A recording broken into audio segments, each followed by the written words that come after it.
When you're talking Martha Josey, you're talking about a living legend.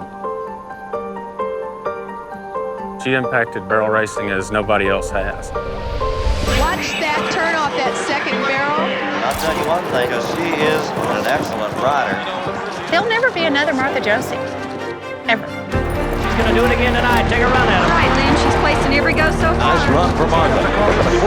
1474. It takes a legend to make the National Finals Rodeo for 4 decades.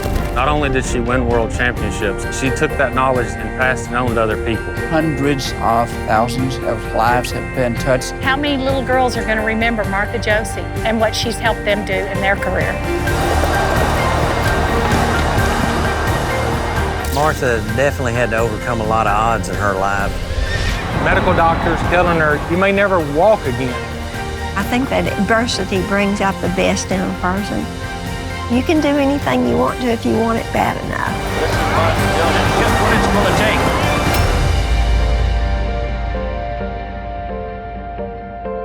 to take. She is a Cinderella story.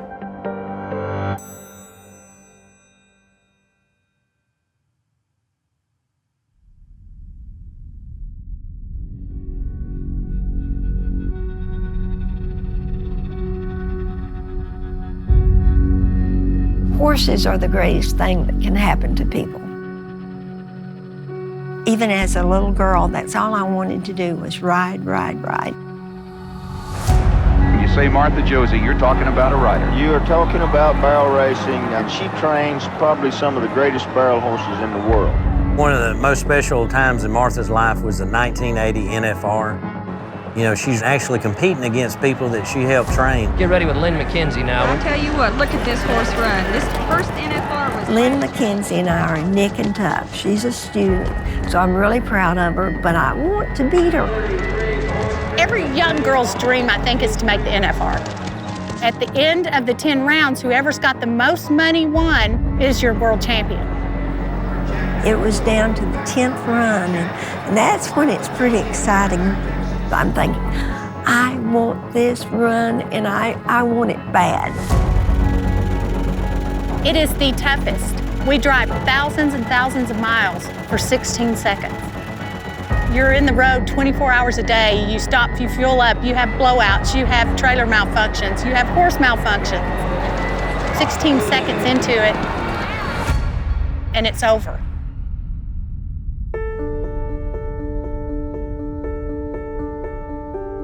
When I was born, my dad was in the quarter horse business and brought the very first quarter horse into East Texas. My memories of Daddy and I would ride down into the meadows and the cornfields. He loved horses, and he really instilled it in me.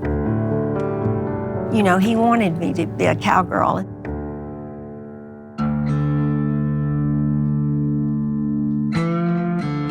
My dad, he passed away when I was only 10 years old.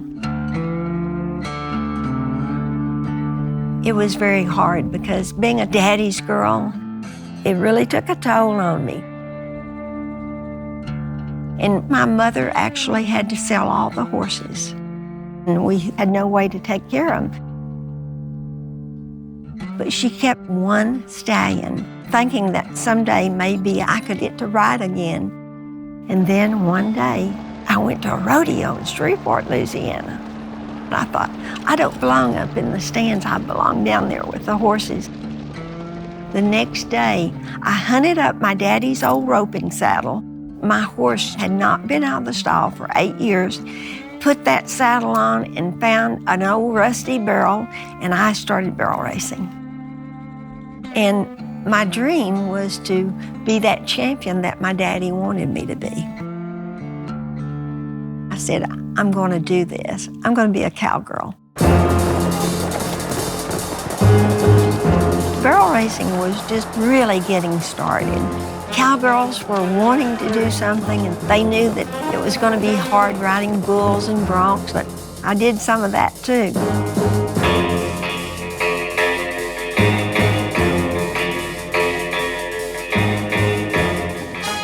Back then, the girls just went and had a good time and said, well, we're going to do something too. So they invented the sport. 3 barrels and the fastest horse wins. My mother had an old Buick that had 300,000 miles on it. I rented a trailer for $5 every time I'd go any place. I just had that drive, and the barrel racing just really came kind of natural.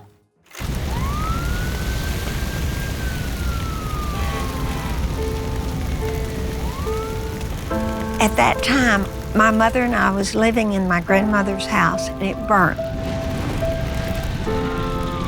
Everything we had was in that home. That was a hard time in my life.